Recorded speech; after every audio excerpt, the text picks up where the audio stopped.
Let's go now to Natalie Savaricas, who's been monitoring search and rescue efforts from Athens. And Natalie, we've just been getting news in. The authorities in Greece are saying that they've found two large plastic floating objects in the sea. Now, do we know any more than that? Do we know if this is from the plane or not, or is that not yet clear? Well, it's a bit that's exactly what I've been hearing as well.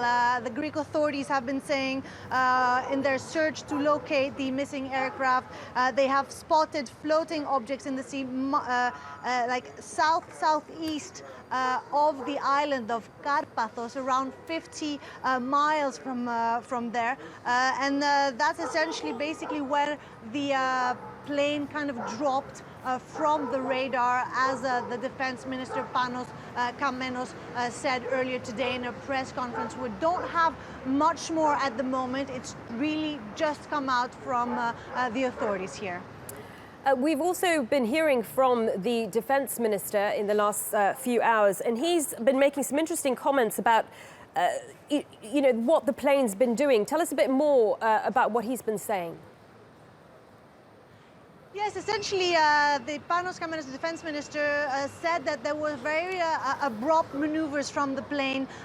It swerved to the left and then swerved to the right 360 degrees before abruptly dropping in air from 38,000 feet where it was to around 12,000 feet, and which is when it lost contact with the radar. Now, we're hearing that all happened in the Egyptian airspace, or known as the Cairo FIR, Flight Information Region, but it really just happened at moments after entering the Egyptian airspace, because it entered, according to the authorities, the Civil Aviation Authority that I've been speaking to, around 3:29 local, and at 3:29 a.m. and 40 seconds is when it went missing. Of course, what we hearing is very contradictory remarks when it comes to the exact timing. Of course, precision is key now at the moment, but we've been hearing various reports, like, for example, the Civil Aviation Authority said that the last time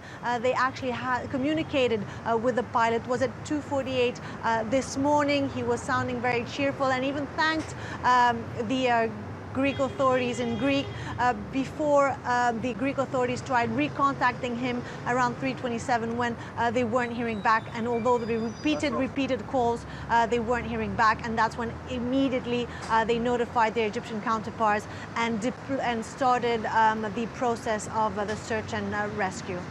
Okay, Natalie, many thanks for that. Let's go straight to Charles de Gaulle Airport in Paris, where TRT World's John Brain is there for us. John, this latest news flash that the possibility of debris now being found, we don't know, just to be clear, whether these debris actually belong to this plane, but it won't be the sort of news that families and friends of those people on board will have wanted to hear.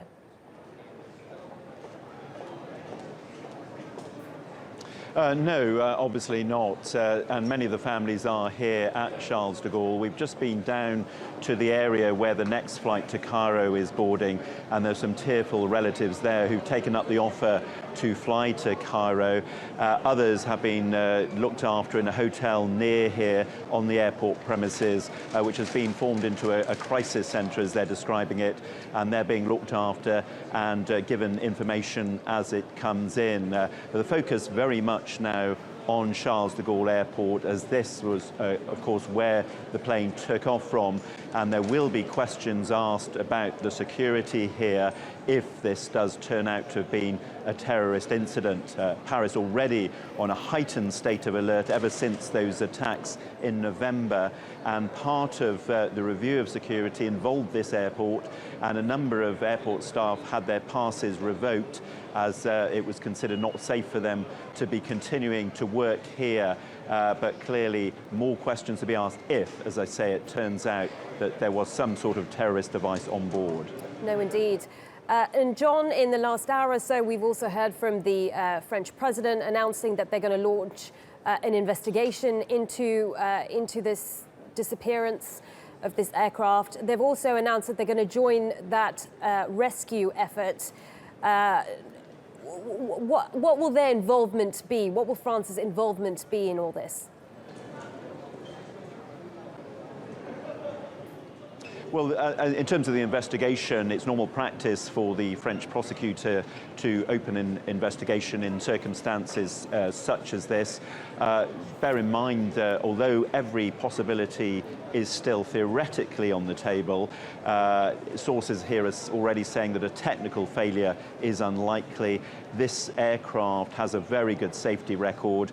It was a very experienced pilot at the controls. The weather conditions were excellent.